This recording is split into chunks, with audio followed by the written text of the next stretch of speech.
It's another Manly Monday, and this Manly Monday we are talking about, yes, bullying and the myths of male strength. And I am doing this video because of a really intense conversation we had on the Discord about, I shared an article about 2/3 of female gamers feeling guilty about their hobby. And people pointed out, like, they'd be interested to see the numbers regarding men. And it got in this really intense conversation about how they've been bullied when they were younger for video games. And it's stuck with them for their entire life. And this sort of combined with other conversations I've had with people recently about why it's so hard to get over the kind of middle school, high school stuff that happened. And I mean, because we know why, stuff under the age of 4, stuff under the age of 12 hit so hard. In that age between like 12 and 28, when you're still individuating, when your brain is still maturing, when you're still figuring out who you are, I really think we undervalue the damage this stuff does. And I find a lot of the advice that's given about how to fight back against bullies is just wrong. And wait for the comments from people going, "You're a bully yourself," because these are people who are using the fact that you can take out as many, YouTube screen names as you want and buy them. So they seem older because they are older, but people, got them and are selling them to bully me. Because when you're sitting here making an accusation against someone who's, put their name and their face on the internet, and therefore their reputation, and you, anonymous commenter, are not, well, the person whose name and face is out there is at a disadvantage because there is no social consequence for you, being horrible on a burner account, unless you get caught and then you cry victim and just deny it. And, oh, she is attacking me, which, for people who have told me this week, they're never going to stop until you just brutalize them. I've had those conversations this week too. And I said to the people, first of all, I don't think that will make these people stop, because then they'll just play the victim. And I do believe that what they're getting out of it is, a modicum of a sense of importance. They've deluded themselves into thinking they are standing up to some sort of tyrannical something who has a radio show and, a moderately sized YouTube channel.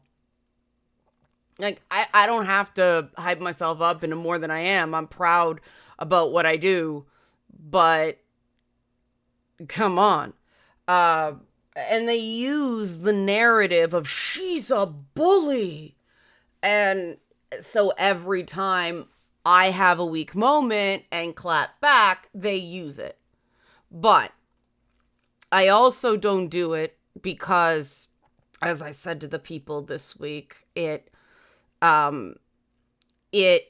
stains my soul when I do, and they can stain their soul all they want. I'm not going to do it. And one of the things about these particular people is when, I was still their friend, I engaged in things that I then, retroactively realized were not very nice. They were not terribly fair. They were mean. And I've learned from that. And so, in one case, that was 2012 when that ended, and they're still going.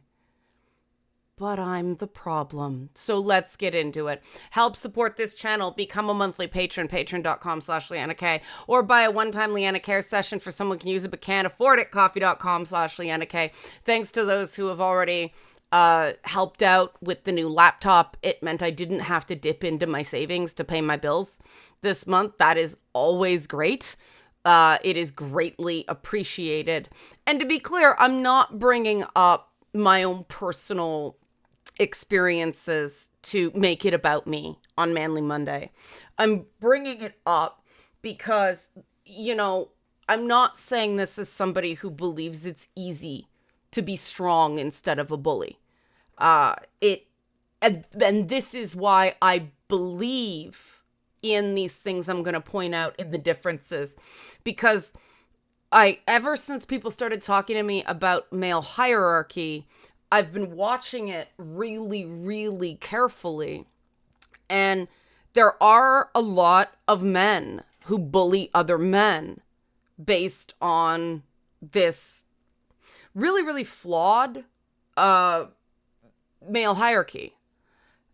I also see a lot of women bullying men based on male hierarchy. And yes, there are some men who bully women based on the fact that we can never be part of the male hierarchy without violating our femininity. I see that all the time, personally. But a lot of these things that are held up as toughness, name calling, personal attacks, bullying people, like really just pounding someone into the ground over something that not only does it not warrant that, it actually takes away from it actually getting to a productive solution. But it's this weird performative strength that is the opposite of strength. And that's why I brought up my own experiences, because I know firsthand when I start engaging in that, I realize after the fact, no, that was a weak moment. That was not a strong moment. That was me slipping. And I regret it when I do it. Most of the time. Every so often. I mean, calling J.K. Rowling Wine Mom Sauron, I stand by that one. But that's the thing. You have to do these nicknames very carefully, because you are treading on the asshole to awesome ratio. It has to be such an awesome dunk that you can justify being an asshole, which means you've got to own being an asshole when you do it. I do. I'm a self-described asshole. I don't know why people try to put me in this bucket of, oh, she acts like such a nice person. No, I don't. I grew up too rough to really be that standard nice person. My natural instincts are pretty blunt and sometimes dickish, just because I don't realize how it comes across. And I spend a lot of cognitive energy kind of filing off the rough edges of my thoughts, right? That doesn't mean they're inauthentic. It means I've learned that if you want to be persuasive, if you want to get things done, you have to say things in a way that's going to be productive. And the more you do it, the easier it gets. And one of the things I do find that bullies do, especially online, that is incredibly weak, and they make up excuses for it, but it's just holding a grudge. It's weakness, is not letting someone get on with their life. People who are holding shit against people that they did 20 years ago, in some cases, in my case, 10. And there's a lot, I forget who it was I saw, but I was talking about how I like something, and somebody brought up something they did like a really long time ago. And there has to be a statute of limitations on things. I mean, people change and people grow. And I hear a lot of, well, they never actually apologized for it, when in fact they have. They just didn't grovel to the satisfaction of the people, continuing to not let shit go. And that's That's weakness. If you are that unforgiving, and I looked this up, it suggests that there is a lot of shame and guilt driving the responses of a person who did that. It's one thing to go, I don't want to watch their stuff. I don't like their stuff. I'm not thrilled that Seth Rogen is doing the new Muppets thing that was just announced. I am quite pleased with Sophie Turner as Lara Croft, but I don't know Seth Rogen as a person. I've never seen anything he's done that I was to my taste. It's not my kind of humor. There's just too many drugs in it, and I'm allergic to a lot of those drugs. So, it's a me problem. But am I gonna constantly complain about that? I mean, the people who harassed the historical consultant on Assassin's Creed Shadows, this is where I bring out the phrase, find your hinge. You gotta think really hard about what you're doing there. Because a historical consultant, and I know, I've interviewed historical consultants on Ubisoft projects, most notably the Proto-Indo-European language expert on Far Cry Primal. And there are times that, in that case, they had to simplify the actual language to not, because it's syntax-wise much longer to get certain phrases out in this very, very old language than works for these cinematic cutscenes. And they said, some of it has to be gamified. But I guarantee you that expert, the reason they were saying, yes, some of it's gamified is they don't claim that's actual history. And they don't get to make those choices.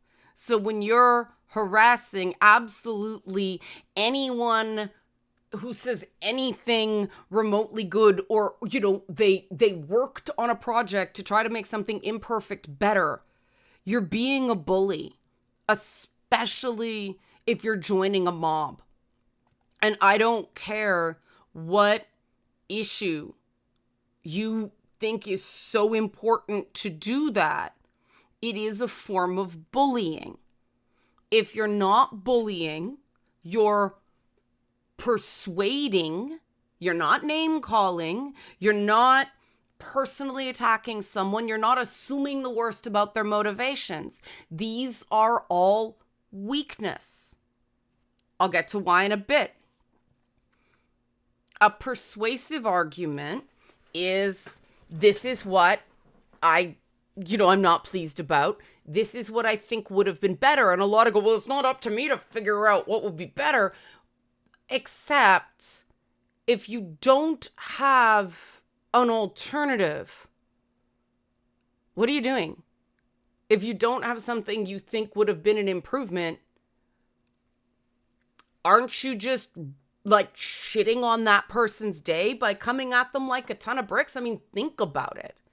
Why do you need to express your rage about this? And frankly, whether Yasuke was or was not a black samurai was not worth all of this, especially in the context of the game. But when you're venting your rage on someone just because you have access to them, you are using that power of access over them. Someone can't preemptively block a nasty email unless they cut off that source of contact with the outside world. And that isn't just cutting off the nasty ones, that's cutting off everything. And if you don't own your power to hurt other people who don't even know you, again, their name and professional reputation is connected to this game, you're just some rando on the internet, and people go, well, why would anybody care what I think? To absolve themselves of responsibility for what they did. And the truth is, if you don't think someone's going to care about what you think, why are you sending it in the first place? You really got to ask yourself these questions. Now, I will get to the people who have been on the receiving end of this, so, don't feel attacked. If I am not talking to everyone, I'm talking to the people who do this stuff, right? Because here's what you're really doing. And this is what you're really communicating to somebody who has really, really worked on developing a lot of strength and self-control. Because I know what it takes to find a better way than doing that. I know what the impulses are that would lead me to do that. And usually it's because I'm feeling frightened and small and powerless myself. And so what you are communicating to anybody who has any clue about the motivations to this stuff is that you are feeling frightened and small and powerless, which is not displaying strength, And yes, I do joke about the cross in the synagogue in The Last of Us 2 again and again and again, just because it's one of those things that, again, was just a mistake. And it was so strange to me that a company who claims to believe in strong women wouldn't have done the gesture of going, you know what? Yeah, we don't terribly like you, lady who criticizes us, but right is right. We're going to fix that. The way Ubisoft has done on things time and time and time again. They said nothing, quietly patched it, and do you think I don't notice? I do watch to see how companies respond to their so-called fans going after people online. I've been critical of Ubisoft for not standing up more for their creative consultants, for telling them just to ignore it, because if you're not used to going through it, nobody just ignores it. The fact that you even have to decide whether to delete the email or forward it to someone means you can't just ignore it. You have to decide what to do about it, or you can just leave it there. But that's not ignoring it. You have to decide what to do about it. And so just ignore it is lousy. And that's the reason this bullying continues. I'm not thrilled with the way the Star Wars franchise responds to some of the crappier segments of its fandom, but at least it's trying. I don't like how they handled the Gina Carano thing, but at least they're sort of recognizing that they've got an internal war within that IP, and they're stumbling through trying to figure out what to do about it, but at least they're trying. And I did think the statement that they put out with the settlement with her, was kind of classy. It at least gave me hope that there can actually be a resolution there, because I do think Gina Carano was an example of somebody who got bullied into doing some things that she otherwise wouldn't have done. And I do think it's because she did defy feminine norms with, not being nice and kind to everyone, for cracking kind of dark jokes and, building up her muscles and being an action hero. And I think that the certain segments of the internet went, hey, she's an atypical woman, so she's ours.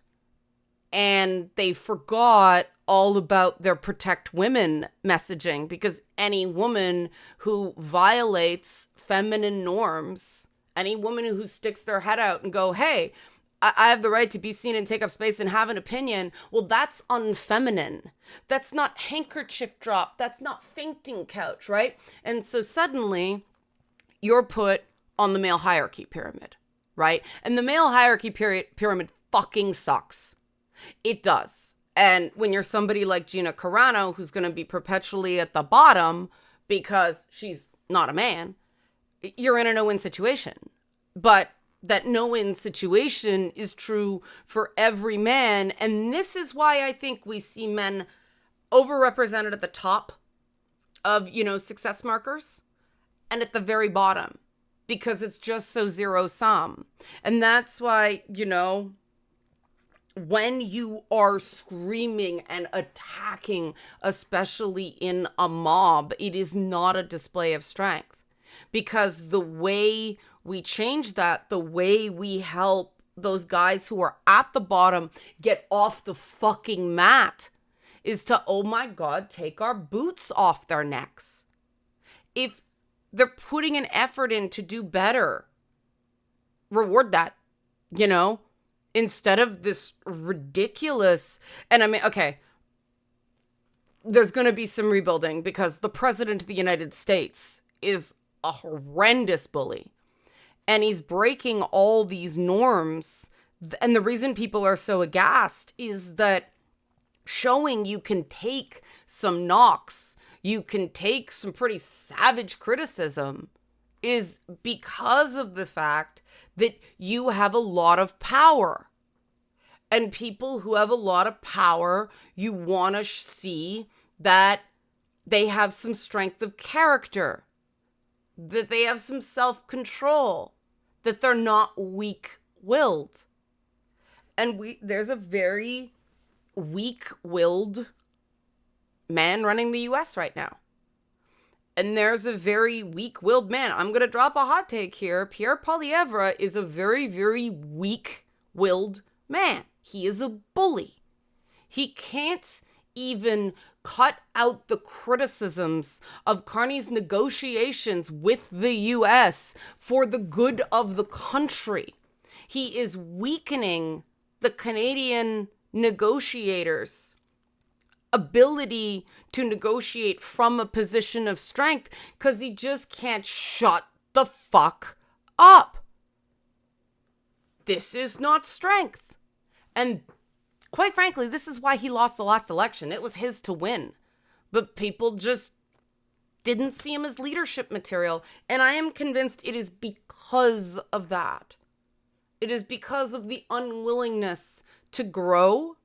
And the strongest thing you can do is bend down and be a little vulnerable and give somebody the opportunity to get back up.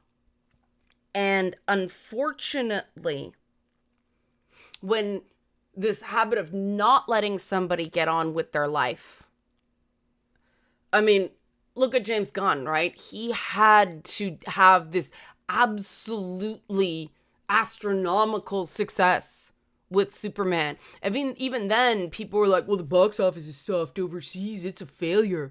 Why do we fucking do that? He shouldn't have been canceled at Disney for 10-year-old tweets to begin with. Like, that's, and, that is that whole idea of punching up. That idea that you need to hit things to show you are strong is, let's face it, the left, who loves to spew about toxic masculinity, engaging in what they would call toxic masculinity. Real strength isn't how hard you can hit. It's why I love the damn Rocky movies. It's not how hard you hit. It's how hard you can get hit and keep getting back up. That's how you win. But what's even stronger? What is even a more sign that you are strong-willed is to go, yeah, okay, he took a crack at me, but he's trying to do better now, and I'm going to reward that, It's not descending into hate. It's not descending into that tit-for-tat name-calling thing. And that's why, as much as I thought that, Greta Thunberg's small dick energy thing about Andrew Tate was kind of funny when I thought about it. It's like, yeah, it was funny for a minute, but what did it do? Like, really, did it get one more 12-year-old kid out of that, tunnel, out of that funnel? No, it doubled down on this idea that particular body part defines a man. Oh, but it's not what it means. I'm sorry. When you say something where the metaphor is in the term, incel, small dick energy, man baby, right? I do like the Sabrina Carpenter Man-Child song, but it is, to me, that is a satirical song. That is embodying a state of being, and it's very it's very self-deprecating. If you listen to the lyrics, it's like, I'm gonna say it's him, not me. I choose to blame his mom. Like, that song is smart. But you can't say the insult incel isn't about whether a man is having sex right now or not. You can't say that small dick energy isn't idealizing giant penises, which is stupid. It really, really is. Trust me. It's really not. Past a certain point, bigger is not better. And this, the fact that we're fighting over puberty blockers for trans kids, when puberty blockers were originally developed so that kids wouldn't grow up to be short, because especially with boys, their growth, if you hit puberty too soon, their growth is inhibited. So if you believe that these puberty blockers are potentially dangerous for these children, well, we're giving them to boys so that they can be tall.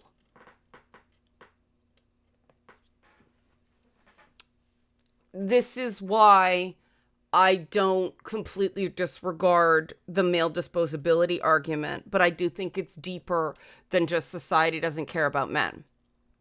I think society demands that men go into this one self-destructive, cartoonish mold so that they're easy to control and easy to vilify. And women have to go into this other cartoonish, self-destructive mold that makes them easy to control and easy to vilify. The crazy bitch, the crazy ex, right? We don't check women at the time for completely losing their shit that way.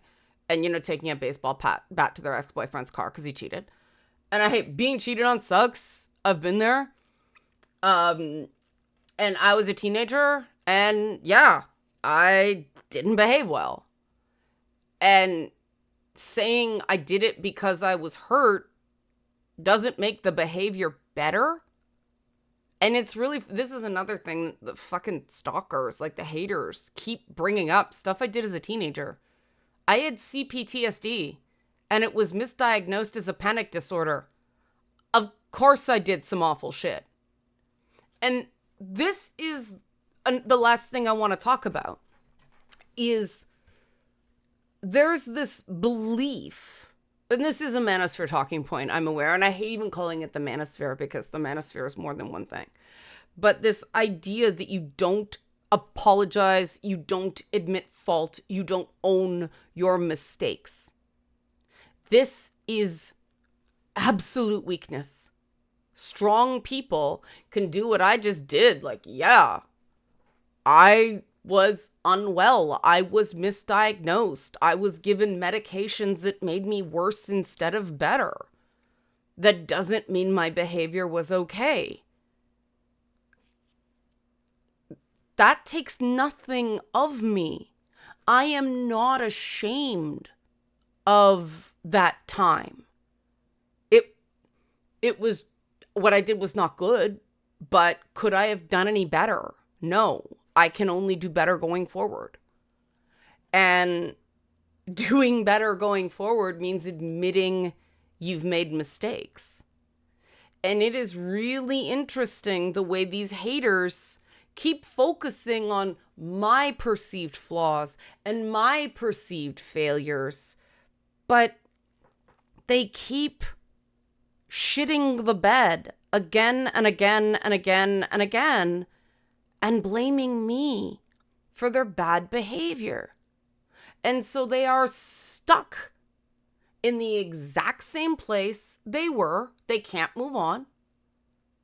hence me saying not letting someone move on with their own life. It shows that you can't move on with yours. And that is weak sauce. It is weakness. There are a lot of people I don't terribly like.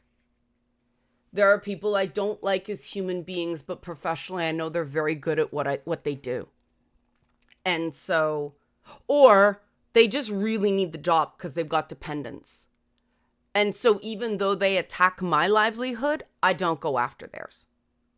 Because what would that solve? That's a race to the bottom, right? And, they're mocking me right now for saying I was too understanding. I didn't actually say that. I said I let things go on too long, but they've turned it into too understanding. And you know what? Being too understanding is a mistake. Part of strength is having the hard conversation, not making excuses for someone because, they don't mean to. They're trying to get better. They have a condition. At some point, if there are no stakes, if there's no reason to improve, someone's not going to. And you're not helping them by being too permissive. But worse, you're letting other people get hurt. You are being complicit in some pretty bad behavior. In some cases, I even joined in because they were demanding that was what support looked to them. And I am still working through my regret on that one. I am. It was wrong. I shouldn't have done it, which is part of the thing that informs this, this separation between bullying and strength, because I did participate in some stuff that, looking back on it, was mean. And it wasn't supporting a friend. It was enabling bad behavior. And really, again, that trying to get that less of a gap between the men who have and the men who have not, the men who are thriving and the men who are barely surviving, or in some cases not surviving. One of the things we have to do is catch them before they've so screwed things up that they succumb to despair. And part of doing that is really owning your own shit so that you can, with confidence, insist that other people own theirs. Because if you set an example of it being okay to make a mistake, it being okay to admit error, people don't live in denial for as long. People, I really don't like that seek help is started as an insult on the internet, because quite frankly, I do think that's, sort of an emasculating thing. And we know men overestimate how well they're doing, are less likely to reach out for support, and the outcomes are worse. So even though men think or report that they're doing better than women, perhaps because admitting you're depressed or anxious is seen as, unmanly, a lot more men die by suicide than women, right? And I risk monetization by even mentioning that on YouTube, but Jesus, we got to talk about it, because this is the whole enchilada, right? When we talk about men at the bottom, that's part of what we're talking about. We're talking about poverty. We're talking about despair. We're talking about the really bad stuff that advertisers don't want us talking about, even when it's about preventing it. And you can't just keep someone alive but miserable. You've gotta get them back on track for a thriving, successful life. And unfortunately, what I see in terms of manly motivation, right, is bullying, is running these guys down when they're already low, preying on every insecurity they have, giving this really brutal description of how pathetic they are. So that, King of the Hill did this brilliant episode on the manosphere where they had a flashback in Hank to his absolutely abusive father talking when the manosphere guru was going, right? And that's really what it is. That whole, that's why I talk about Rocky. Like, people think Mickey just says, get up, you lousy bum. And yeah, he does, but he adds because Mickey loves you. And there's a lot more to Mickey's relationship with Rocky than that. And you need a really deep relationship. There are a few people I know who actually do respond to kick my ass. But some people don't. And you have to know the individual people well enough to know whether that's going to motivate them or whether that's going to push them down more. I'm constantly taken aback by hearing from men how much just listening and not shutting them down when they talk about certain things matters. Just saying, like, in your position, I probably feel the same way.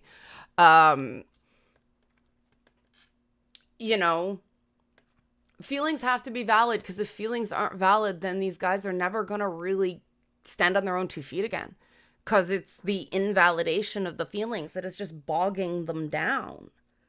And if people are just mocking failure, then you're mocking trying. If you're summarizing a person's entire worth on, well, you failed at this, you failed at this, you failed at this, you failed at this. Oh, by the way, everything you didn't fail at, you didn't earn. Somebody got you that. What's frickin' wrong with you? Even if that's true, saying it, a contact can get you in the door. It can't keep you there. And I do know people who just keep getting work again and again and again because they have connections, but they don't stay anywhere that long. And this constantly poking at someone's past failures. Every really successful person has failed at some point. And if you mock people for that, you are broadcasting the way you talk to yourself. Because anybody who's ever had to try things that are hard, really tried to change things, really tried to make things better, is going to have some setbacks. Yeah, some things I've done have failed because I'm trying to fundamentally change the way we approach mental health and get it out primarily of the therapist's office and get it in to the communities, to get people just supporting each other, because a therapist can't be your friend. A therapist can't be your support system out of therapy. A therapist can't love you. A therapist can't believe in you. They have to maintain distance. So 80% of the success game doesn't come from coaches, doesn't come from therapists. It comes from the people around you, and it comes from resilience, and it comes from trying, failing, trying again, failing again, trying again until you succeed, and knowing when to just drop this. It's not working. Move on to something else. And if you can't admit failure ever, you throw so much good energy after bad. It's much better to go, you know what? This isn't working. And it can be really hard to know when to pull the plug. I have always let things go on too long. Actually, one that Stalker Chant threw in my face was not. That was just an experiment. That was just me being like, okay, try it to somebody else. Because sometimes the best way to learn is to try it and have it not work. Because I was saying, I don't know about this. I don't know about this. I don't know about this. But because I don't care. I don't care. You try things. This is inherently experimental. I say to my team all the time, like, look, we're going to try it. It may not work, but we're going to learn from it. And we're going to figure out what worked, what did it, and refine. And if you're one of those people who are mocking people for their failures, who are treating people like they're worthless because they tried something that didn't work out, you're weak. You are. That to me is the soul of weakness. Because, the person tried something, took a risk, and it didn't work. This is the very thing that is one of the distinct differences between conventional masculinity and conventional femininity. Women are really discouraged from taking risks. And we hear again and again and again and again from men about how women don't understand how hard it is to be the one that takes these risks. So let's support each other. If somebody has a setback, okay, what'd you learn? I'm proud of you for trying, or having that difficult conversation of like, look, man, you keep ending up here. So what's something we can change so that you can succeed the next time? This is how we support each other. I'm kind of embracing the whole honorary guy pejorative because you know what? Yeah, it's probably true. I do think more that way. This sort of system is what I think works for everybody. And I do think that I have something to offer in terms of going, hey, come on, that kind of bro support, right? I don't like the whole they're drinking martinis and bitching about men, girls' nights thing. I don't think that's healthy either. But nobody asks for my opinion here. I can do some good here, right? But I also do think it is important for, someone who reads female to be saying like, look, this treatment of men is wrong. And it's not just men doing it to men. It's stalker trans female, right? And it's not just straight men. It's not just gay men. My other haters are gay men. I don't know why they're obsessed with me. That's a bit weird. But we will all benefit if we stop this bullying that the online world, and not even the online world, the world in general, like I said, the president's doing it. The leader of the Conservative Party of Canada is doing it. Doug Ford's dumping a bottle of Crown Royal out on the ground because the company decided to move the bottling plant. Like, it was hilarious too, because he didn't take the bladder out, so it took forever. Like it was like something out of a Naked Gun movie. I swear to God, it's just like, this is why you think about these things before you do it. You don't just do this. I'm mad as hell, and I'm gonna do something. Take this Crown Royal. I found this giant bottle of booze in my house. He actually said he found it at home and it was allegedly unopened. Okay, but then he pours it out and it's pouring. It's like, dude, you didn't think it through. And what did that do? The business reality, they're not moving to the US. They have a plant in Quebec. It was just weak mind, weak will, weak planning, weak. We are stronger when we support each other. We are stronger when we go, good for you for trying.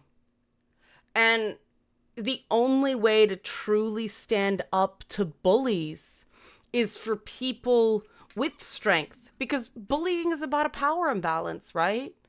So people like me have to go, no, that anonymous stuff, that's not okay. Do it. If you feel the need to hide, fine. But I'm not going to listen to criticisms from anonymous accounts because you could be anybody. I can't. If you make a good point, then it's a good point. It doesn't matter who says it. But calling me names and running me down and attacking me personally, okay, anonymous account on YouTube, whatever. But I don't want that to sound like it's easy. That takes a lot of strength and it wears you down. So let's just do this less to each other. And let's reward tactics that are actually strong, like making a compelling argument instead of resorting to name calling and personal attacks, like letting people get on with their life, letting people rebuild after failures, letting people get back up after mistakes. Because that, trust me, as somebody who's had to do that, takes a ton of strength. And the only way we create a system that rewards that instead of rewarding bullying is to see true strength as supportive, and bullying for the weakness that it is.